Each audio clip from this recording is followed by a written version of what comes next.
Hello and welcome back. As always, my name is Lazer, and today we are taking a look at the latest Heroes of the Storm balance patch update, and this one is a bit of a screwball. What are you saying there, Lazer? Well, it's the first time they're giving us the details on the balance patch update 1 week in advance, so this one will come March 1st, and I don't know the number for the patch because they never want to give us the damn number. We are planning to release a new patch for Heroes of the Storm next week on Tuesday, March 1st.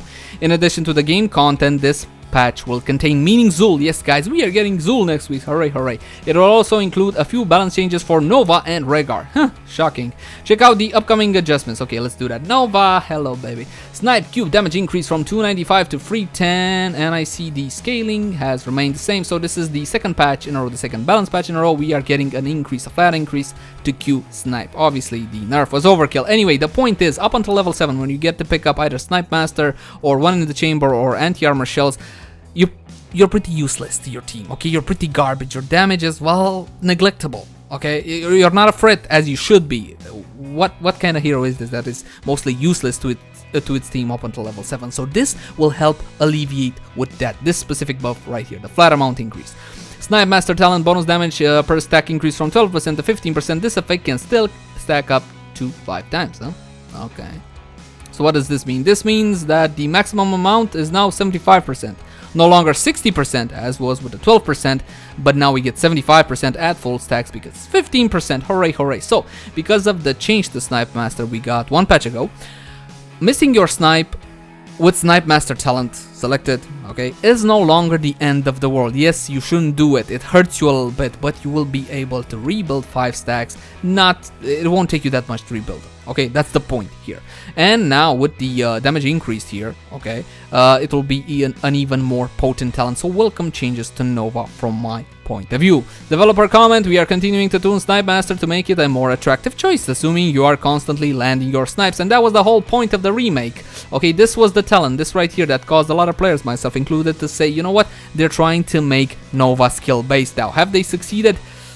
Okay, yeah, but she's not viable. Thanks a bloody lot, Blizz. You kind of missed your point of the rework, which was one of the bulletin points of the rework, was to make her more viable towards esports and all blah blah blah. She's not, okay? Currently, she is the lowest win rate hero in game, if you want to trust Hus logs. Anyway, I'm gonna do something that I don't normally do at this point. I never really give straight up design advice or input. Why is that? Well, that's something a little bit arrogant to do, even for a guy such as myself. Okay, why don't I do that? Well, we are not aware, or I am not aware of all the hurdles developers have to face when designing something, all of the things they need to take into consideration when designing or redesigning a specific hero. What are the boundaries? Okay, what can we do, what can't we do, what are the reasons, and so on and so forth. Okay, so there's no official list where you can see, listen, these are the things we need to take into consideration when designing a hero. There's an official list, okay, if you will, but not a real list. For example, if you take a look at Heroes of the Storm and on the abilities, all the mechanics, you will see they're extremely simple if you compare them to another prominent MOBA. Why is that? Well, they're trying to make it more accessible to a larger audience, so there you go. Okay, that's just one example. Now, I will give input on Nova. I've been looking at her kit. I do believe she has some issues, and I do believe I found a way to work them out. I'm just gonna give you my 2 cents. You guys let me know in the comment section down below what you think about my idea. So let's go over Nova's kit. Q ability is, this is a skill shot in a line, very fast travel time, a very thin skill shot, which does good amounts of damage. Well, now it does good amounts of damage, and it's going to do great if you pick up talents and so on and so forth. W ability, this is a targeted ability with a somewhat of a travel time to it. Again, it's not instant for the most part. That is spinning shot. So the first 2 abilities are nothing groundbreaking, interesting, or particularly iconic. It's a skill shot. Give me a break. Yes, Nova's a sniper, a ghost sniper. That means she's got psionic energy, psionic powers, and all whatnot, and we find this in her third basic ability, Hollow Decoy. I do believe this is the ability that should set Nova apart. This should be, from my point of view, given her kit, the ability that is kind of her footprint, okay, kind of her calling card, if you will, and they didn't do much with Hollow Decoy, unfortunately. Hollow Decoy is boring, just like the talents you give us at level 4, Blaze. Boring, and their sister, boring. Now, I would rework Hollow Decoy. This is what I would do to it. I spent, I don't know, about 7, 8, 9, 10 hours thinking about Hollow Decoy, and this is what I would do to Hollow Decoy to fix Nova's issues. Firstly, I would add a talent at level 4, maybe level is not really important, but at level 4 I would make a talent that will allow you to reactivate your Hollow Decoy after you placed it and transfer consciousness. What do I mean by that? I mean that real Nova becomes Clone Nova and Clone Nova becomes real Nova. I would make this ability, okay, this reactivation of your E on a delay. You can't put your clone and instantly transfer consciousness. What are we gonna call this ability? Something StarCrafty, something ghosty, psionic shift, psionic transfer? Yeah, psionic transfer. That sounds StarCrafty enough. Okay, so psionic transfer. Okay, I would make it so it's a delay after you put your clone down.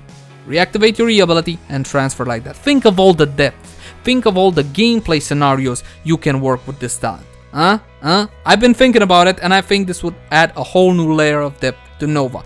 I would further amplify this, maybe at level 16, give her another talent for this, that in the moment you teleport, okay, the initial clone, okay, what will become the clone, as in yourself at that point, will explode, dealing a little bit of AoE damage. So not where you teleport to, where you teleport from. Okay, the Nova that would become the decoy will now start ticking. Okay, make herself visible and put a timer on that, and tick tick tick tick, boom.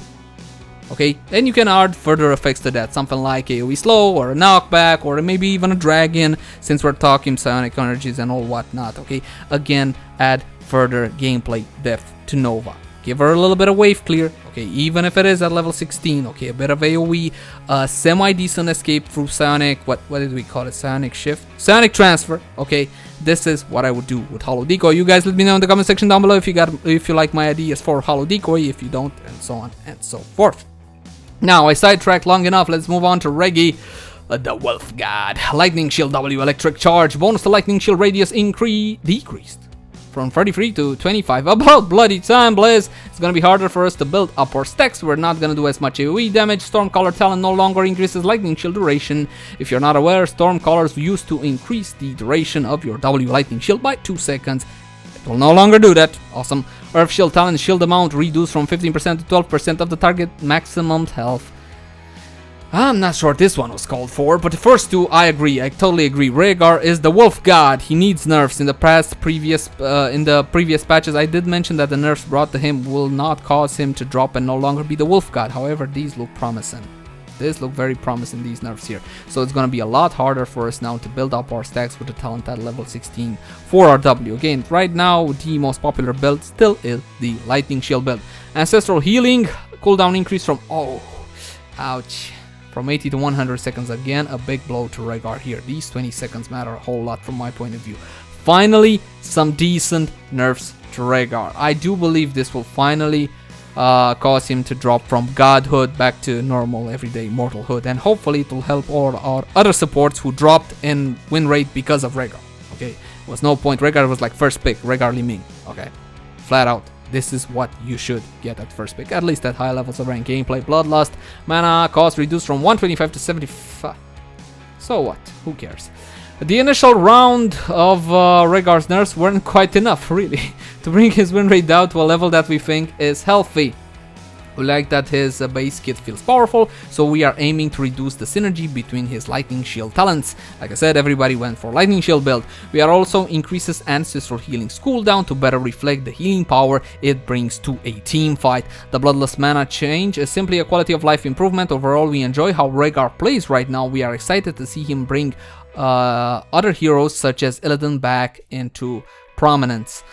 Now, I love this right here, this phrase right here. When Illidan got a buff, it was 4 damage, 4 extra damage on his basic attacks, and then I said, you know what, this change won't change a goddamn thing. And there were some that said, you know what, you're wrong, Laser, because look, he went up in win rate. The reason Illidan went up in win rate is because of the Rehgar rework. Illidan and Rehgar have always been an extremely efficient duo, and with the newfound power of the Wolf God, that's why Illidan climbed in win rate, not because of the 4 extra damage on his basic attacks. Jesus. With that in mind, we're aiming to cautiously nerf Rehgar over time as we bring his this shaman in line with other healers. Alright guys, that's gonna do it. Here you see comments now. That's all for the balance patch update, which will come on March 1st, but we got a little bit of something else. Hold on. Hey, there we go. So here's a sneak peek on 2 upcoming heroes and Upcoming features. Anyway, we are constantly looking to up our game by adding features to make both playing and watching Heroes of the Storm a better experience. Below are a couple of examples of features hitting the Nexus in our next update. If you're not aware, well, everybody should be aware at this point that Heroes of the Storm was released unfinished, and we are getting now all sorts of yummy features.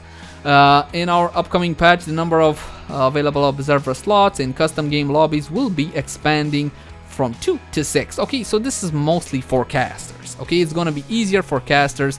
You can have multiple casters, okay, on the same game, and these guys are gonna look at this part of the map, these guys are gonna look at this part of the map, and so on and so forth. Okay, it doesn't really matter that much for everyday ordinary players like you or me. Whatever.